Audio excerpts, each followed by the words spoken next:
Hey everybody, before we get started, I want to let you know we're having the second annual Dead Meat Horror Awards this year. They were a hit last year, so we've decided to do them again, bigger and better.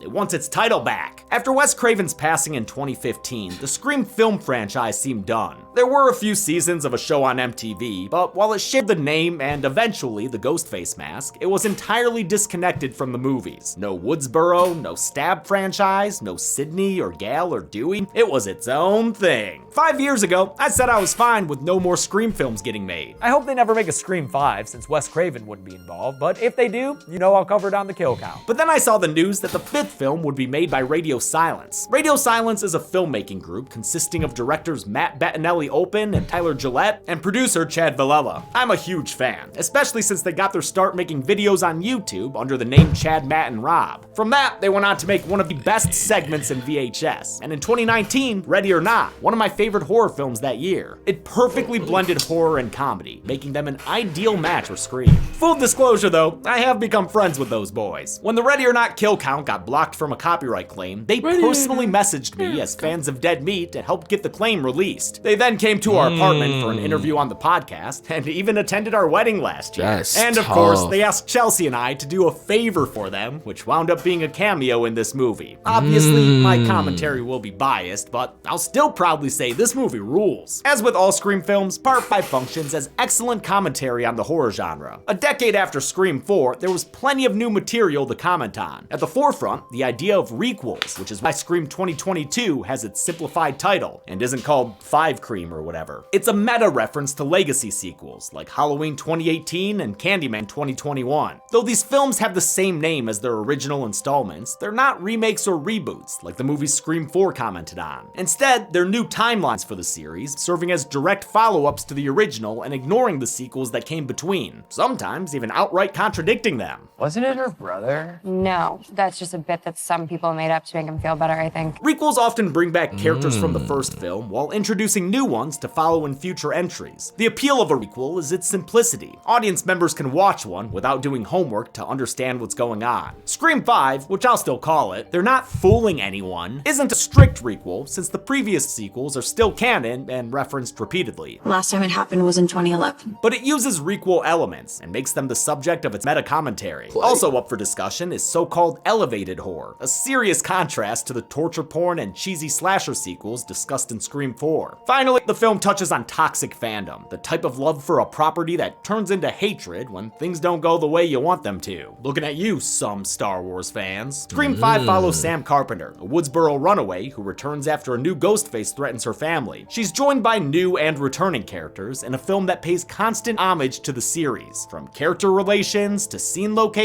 to replicating memorable shots. Some people thought it was too derivative, and sure, I would have preferred a few more surprises. But I understand the reluctance to be too drastically different. This is the revival of a beloved franchise, with new people in charge for the first time ever. There was probably a fear of pissing off the fan base, since these movies have always followed a formula. A very simple formula! I'm hoping Scream 6 will take some bigger swings, but in the meantime, Scream 5 is a welcome return to form. It's got a great pace, flowing from beat to beat seamlessly, and captures the same balance of humor and scares that the first film had. On top of all that, it's got some of the most brutal and bloodiest kills of the franchise, and it's my job to tell you how many there are, so let's get to them.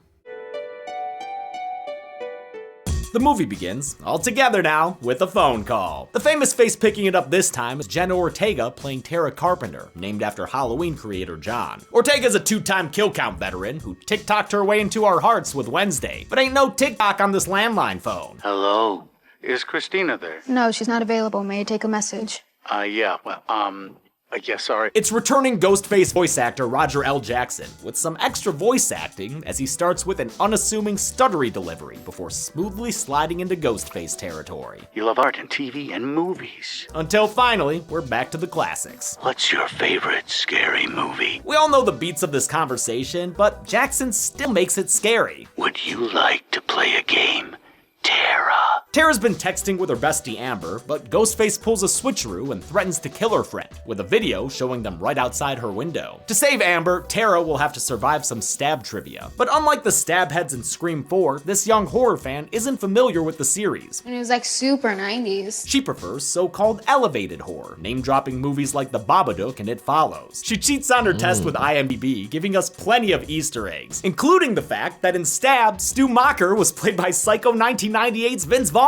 It also says Principal Himbry was played by Ron Howard, which is funny, since Howard became a household name as Richie Cunningham in Happy Days, acting alongside Henry Winkler, who actually played Himbry in Scream. Despite the crib sheet, Tara fails to name both killers in the original Stab. She runs to send out an Amber Alert, only to find a ghoulish Ghostface greeter. She hits him with her fist phone, and they ring around the Rosie until slashes, she falls down. The Casey Becker belly stabs followed up with a broken ankle. Ouch! Then he stabs her in the hand, and raises the knife above his head. And you know what Jesus said next. Title card! Tara's estranged sister Sam gets a call about the attack, and we find out she survived. For the first time in the franchise, the opening kill wasn't a kill at all. What? Damn, that Tara is strong. This is an awesome subversion of the formula, shit. mostly because it means more Jenna Ortega. Sam heads southbound to Woodsboro, with her the boy's friend Richie Kirsch tagging along. Unlike Sam, That's Richie isn't Huey!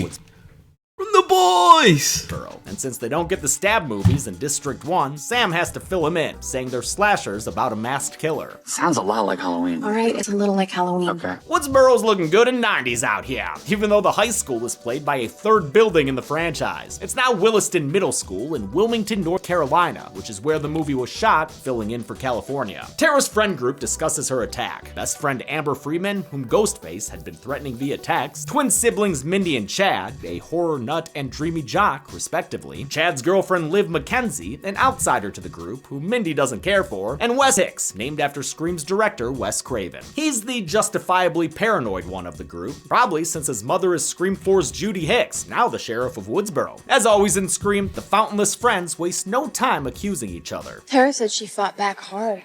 You've got bruises. It's from football practice. They visit Tara at the hospital and are with her when Sam arrives. Tara's happy to see her sister again, who left 5 years ago as soon as she turned 18. Sam's teenage years were troublesome after their dad abruptly left the family. She got into drugs and trouble with the law, including then Deputy Judy Hicks. It's a lot of backstory, but it'll tie into the original, just like a good requel should. Tara's friends are making a requel to a 90s Budweiser commercial when the underage drinkers get harassed by an overage stinker named Vince Schneider. He hooked up with Liv once and has been creeping around doing the obvious suspect routine. Chad's been itching to spin off his Fast and Furious fists into their own franchise. Time to introduce him to Hobbs and Shaw. But Vince brought a knife to this gun show, and it gets everyone kicked out. Bearded Skull's makeup effects handled the movie's gore, and also provided Vince's tough guy tattoos. Makeup department head Rick Poor helped make Vince a walking Easter egg, since he's tatted up with shoutouts to Craven films like Nightmare on Elm Street, Shocker, Red Eye, and Last House on the Left, as well as other slashers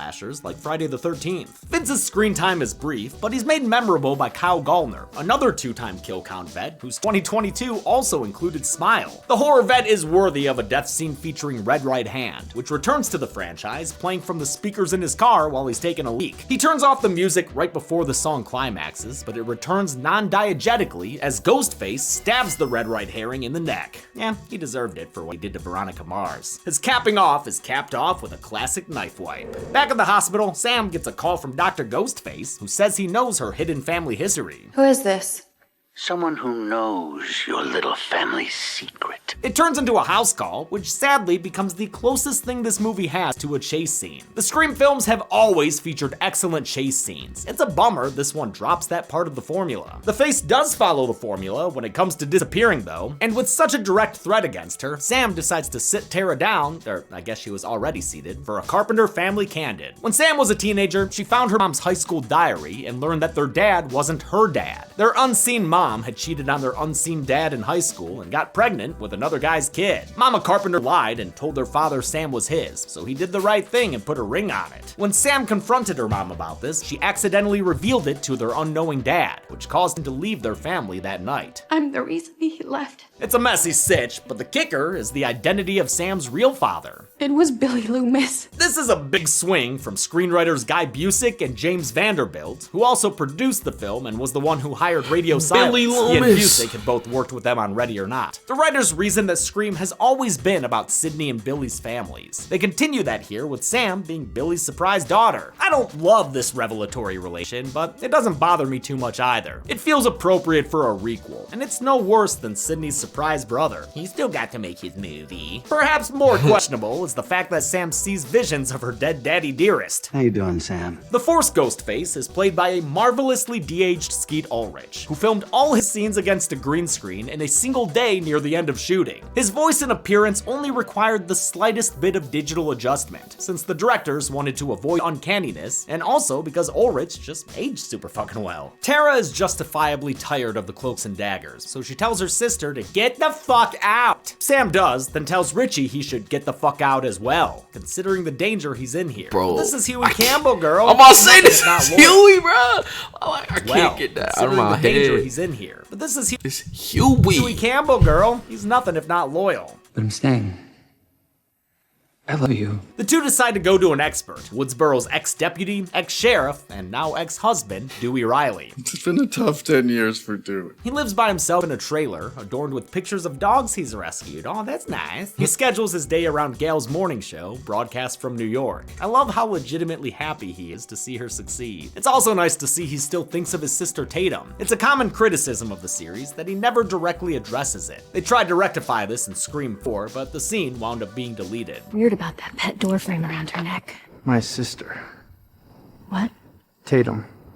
She was a victim in the original Woodsboro massacre. Sam earns a ticket inside his trailer by telling him who her father is. Dewey's no Randy Meeks when it comes to horror, but he does know how to survive a stab or two. Rule number 1, never trust the love interest. He advises them to look into Tara's friend group, but when they ask him to tag along, they lose their QuickTime event and get kicked out of his trailer. Still, with another face ghosting around town, Dewey warns his friends. First is a happier, healthier Sidney Prescott, whom he hasn't talked to in years. She's married Mark McScreamy Kincaid from Scream 3, and the two of them have 3 off-screen kids together. I love seeing a successful Sid, who agrees to stay away and keep herself protected. I'm Sidney fucking Prescott. Of course I have a gun. Neve Campbell was hesitant to do a Scream without Wes, but the directors sent her a letter about how much Craven meant to them, and their reverence for the man and the movies convinced her to return. Dewey also hasn't talked to Gal in years, but when it comes to warning her, all he can muster is a text. Probably shouldn't have sent the smiley face. But after seeing a picture of him and Gal together, a real one of Arquette and Cox from when they were married, he decides he is ready to rumble after all, so he dusts off his old badge and gun. Dewey's theme plays as he joins Sam and Richie, just in time for an all-hands meeting at Chad and Mindy's house. Their uncle was Randy Meeks, and they've honored him with a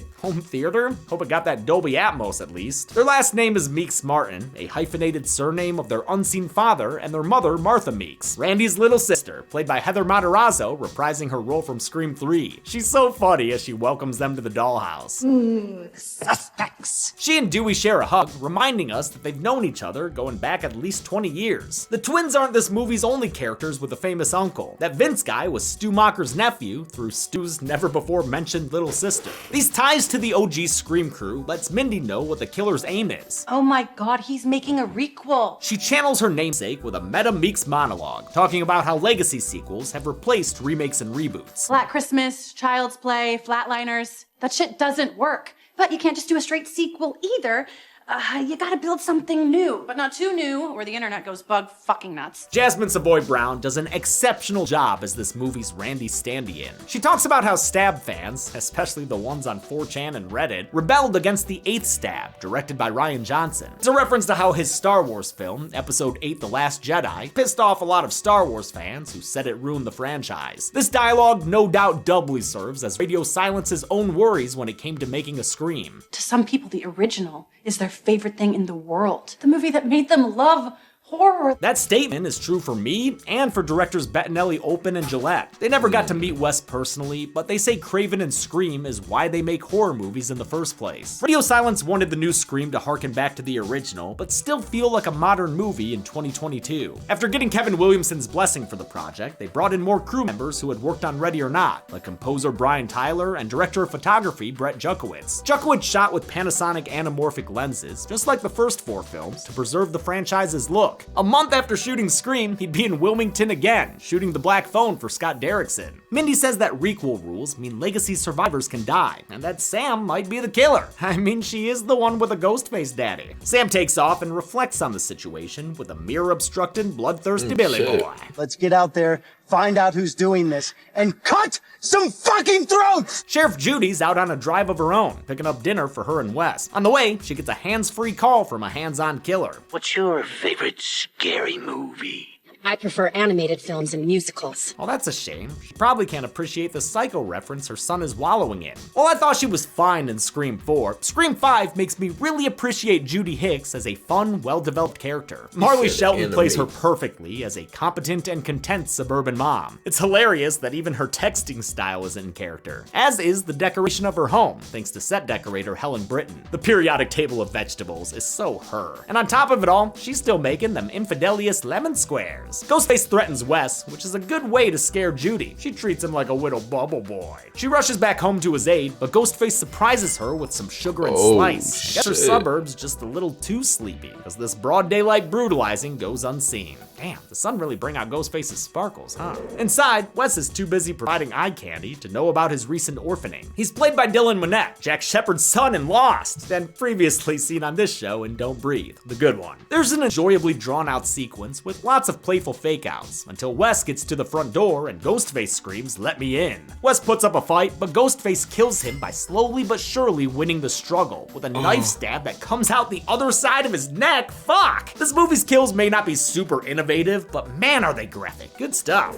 Sam arrives at the crime scene, as does Gal Weathers. She's back in Woodsboro, rocking a red tribute to her 90s look. They briefly bond over Judy Hicks's disdain for both of them, until Gal spots a certain ex-deputy poking around. Gal and Dewey's conversation clues us in about the past 10 years. When Gal got her show in New York, they moved there together, but Dewey only stayed for 2 months. He left her to return to Woodsboro, the reverse of their breakup between Screams 2 and 3. That was when Gal left Dewey because she couldn't handle staying in Woodsboro. Once again, it's a sad but believable fate for these characters who are as different as night and later that night. You just were meant to be in Woodsboro.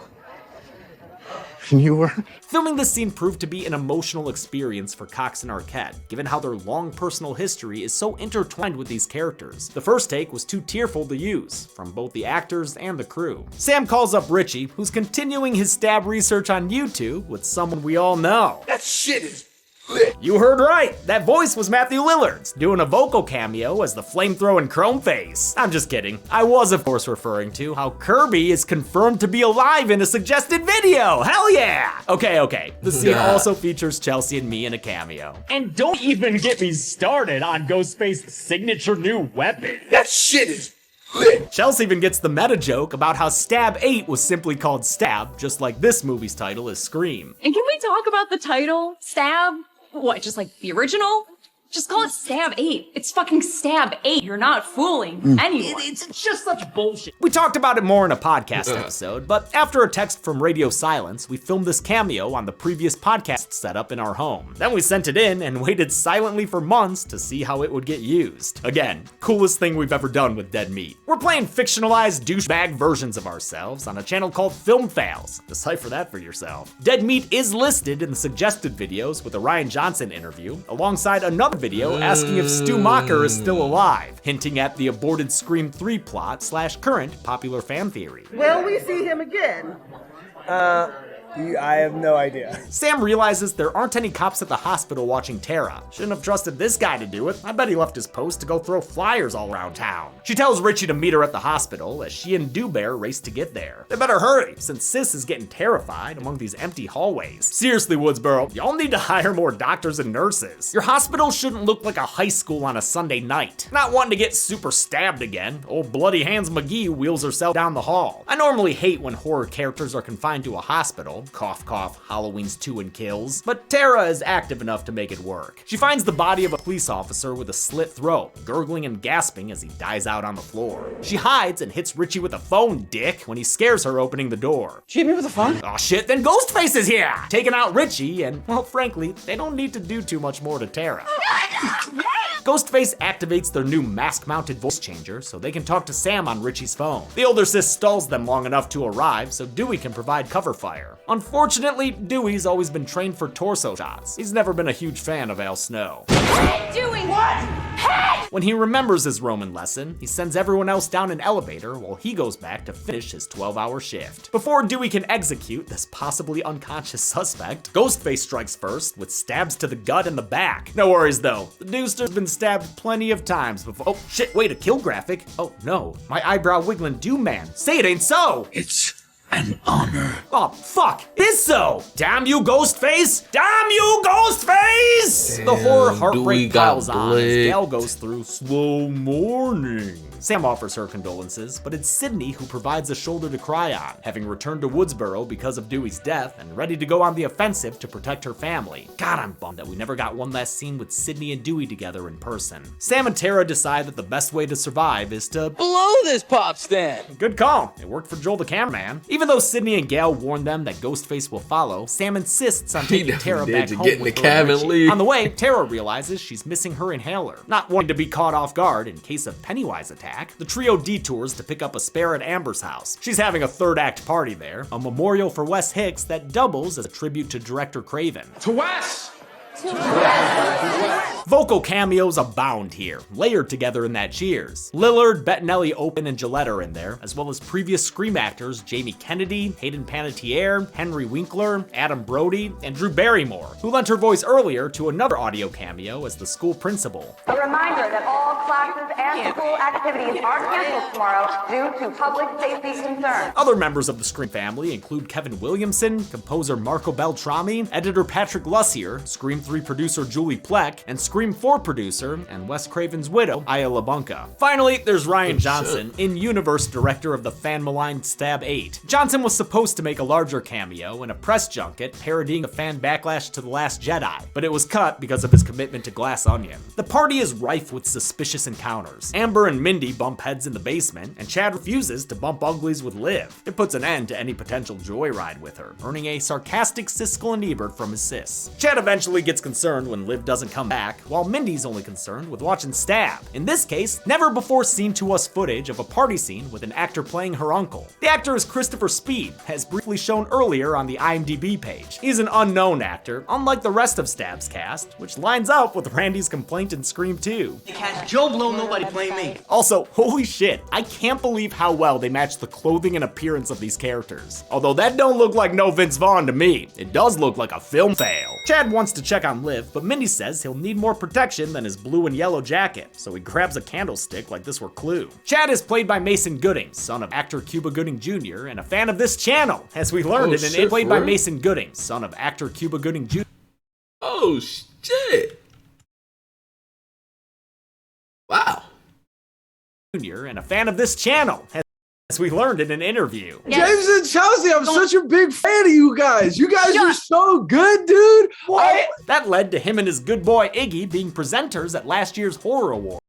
That's tough. The Woodsboro leather jacket he wears is the same design worn by Steve Orth in the original. It was recreated by costume designer Emily Gunshield, who gave Liv a plaid skirt in an homage to Tatum's. Chad gets a request from Liv to share his location on an app they talked about earlier. He follows the ping into the darkness, where he's greeted with a stab to the leg by Mr. Ghostface. The Theismann Trophy winner beats down the killer and hides behind a shed, but when he makes a break for it, he's unable to complete the Casey Becca-athlon. As Richie, Sam, and Tara arrive, Ghostface makes mincemeat of Chad's obliques. Amber ends the party so she can grab Tara's inhaler. Richie helps speed things up, prompting a cry of party foul from Jamie Kennedy doing another VO cameo. Somebody's goofy-ass dad is kicking us out. The interruption also messes with Mindy trying to rizz up a cute girl, so she blows off Richie's request for company Wait, he and just allows said him to break rizz more up. horror rules. Okay, I'll be right back.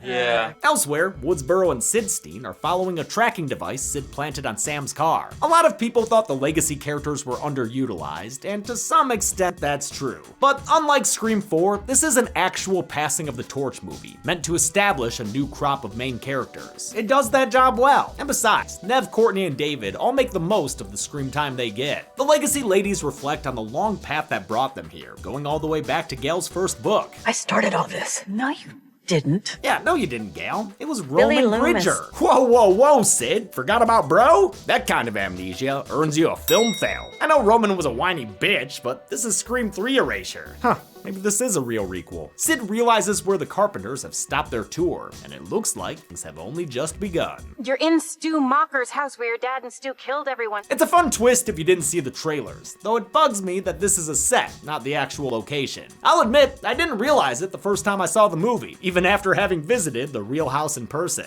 But once I did, I couldn't ignore how tight all the shots were. Not even this big reveal pull-out shot comes close to matching the sweeping crane shots from the first film. Still, it's an impressively accurate reconstruction of the house that left the Legacy cast members emotional. I got a little teary, to be honest. The only thing off that I noticed was the basement door. In the real house, and in the first movie, that had been a pantry where Stu and Billy were hiding Papa Prescott. They probably used a set to save money, since this movie's budget wasn't as big as Screams 3 and 4. I know that building a set sounds expensive, but it often saves money in the long run over shooting on location. On a set, you can rig things however you want to, with as many holes as you need to get the lighting right. The set was built by production designer Chad Keith, who took the recreation seriously, even hand painting the kitchen tiles to match. Down to the T, it's exactly the replica of the original. He added bird art to the foyer in honor of Wes Craven, who was an avid bird watcher. The set helped everyone bond too. They watched the first film on the lawn as Radio Silence projected it on the wall. Production was described as having summer camp vibes, with the cast and crew playing deception games like Secret Hitler. Some people would drop out at a certain point because they were like, they knew it would devolve into a shouting match.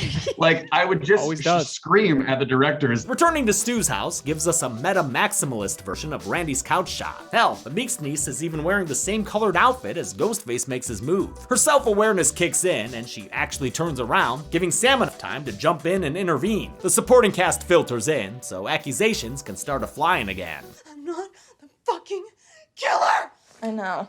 Oh shit! Welcome to Act 3. Talk about an explosive act break. Amber sent that nothing character back to oblivion. Outside, the cavalry arrives and arms up. You get a gun. You get a gun. That Amber chick, she gets a gun. Gail gets shot in the gut again, so Sydney's forced to head inside this nightmare house from her past on her own. She takes a call from the killer, but Sid's nearly 50 and sick of this shit. If you forgot the first rule of surviving a stab movie, never answer the... I'm bored. Wait! Sid calls out for anyone there to leave, then opens fire into many a door. One shot hits Richie in the leg since he was hiding, but nothing a little Compound V won't heal. Ghostface goes out and tackles Sydney over the railing, incapacitating both of them on the ground floor. She asks Richie to hobble his way towards the dropped gun, but the way Richie's taking those stairs looks awfully familiar. Is that because, fuck, Richie's the second goddamn Ghostface.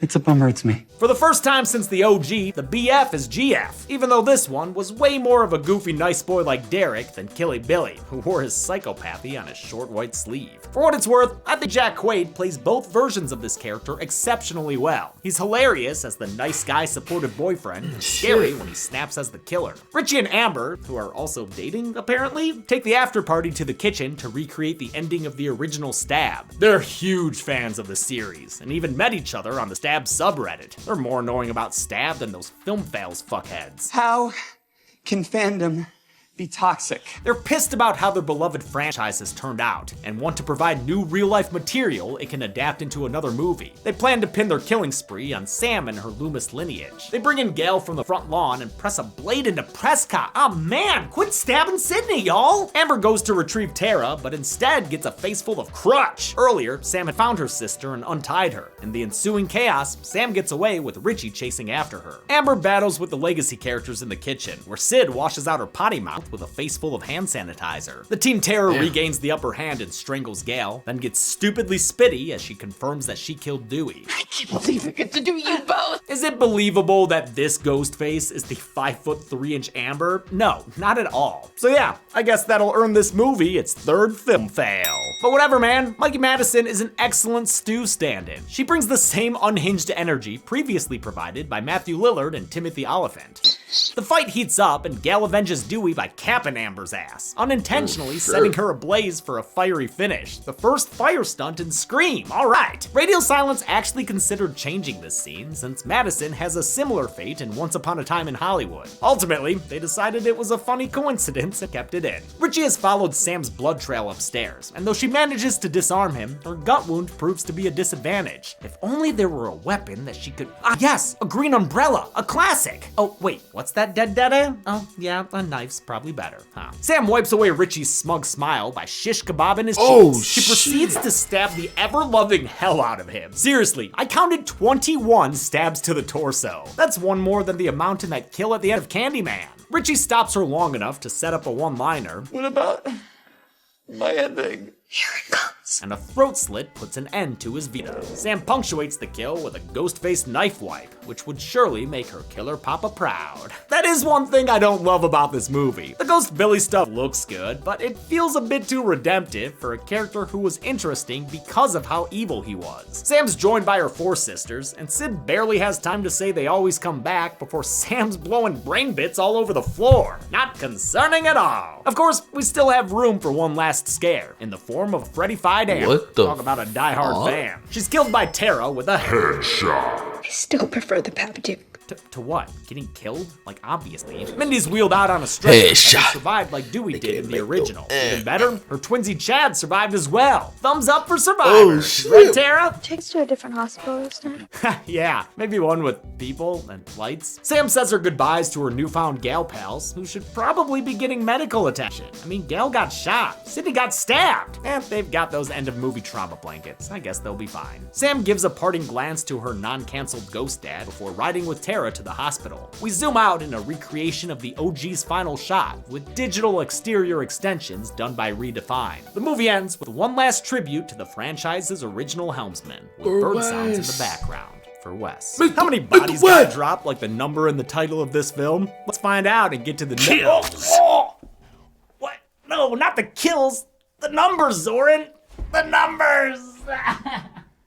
Zoran, you must be dumber than your Film Fails character. If it's numbers you want, though, I'm happy to oblige.